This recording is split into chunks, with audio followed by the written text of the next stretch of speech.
વાત રાજકોટની, જ્યાં ડુંગરમાંથી યુવકનો મૃતદેહ મળવાના કેસમાં ખુલાસો થયો છે। લાલજી મકવાણા નામના યુવકની હત્યા થઈ હોવાનું સામે આવ્યું। આરોપીએ લાલજી મકવાણાને માર મારતા તેનું મોત થયું। લાલજી મકવાણાનું મોત થતાં મૃતદેહને ડુંગરમાં ફેંક્યો। વીરનગર કનેસરા રોડ પર ડુંગરમાંથી આ મૃતદેહ મળી આવ્યો। પૈસાની લેતી દેતીમાં બબાલ બાદ હત્યા થઈ। પોલીસે હત્યારા 3 આરોપીઓની ધરપકડ કરી વધુ તપાસ હાથ ધરી છે।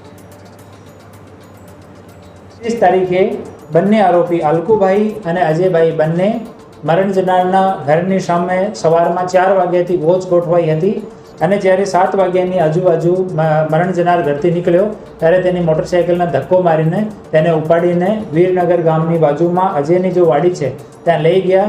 ત્યાં મરણ જનારને માર મારવામાં આવ્યો અને એક પેડ સાથે બાંધવામાં આવ્યો, પછી કેબલથી એને મારવામાં આવ્યો। એના પછી સિદ્ધરાજ અલકુભાઈ ગીડાને આજે ફોન કર્યો કે તમે મરણ જનારને ઘરે જાઓ અને મરણ જનારની વાઈફ તમને પૈસા આપશે। તો ત્યાંથી સિદ્ધરાજે 20,000 રૂપિયા લીધા અને પછી એ ત્રણે ત્યાં અજયની વાડીમાં ગયા અને પછી આરોપીને ત્યાંથી છોડવામાં આવ્યો, પણ આરોપી ત્યાં બેહોશ થઈ ગયો અને થોડી વાર પછી એની ડેથ થઈ ગઈ।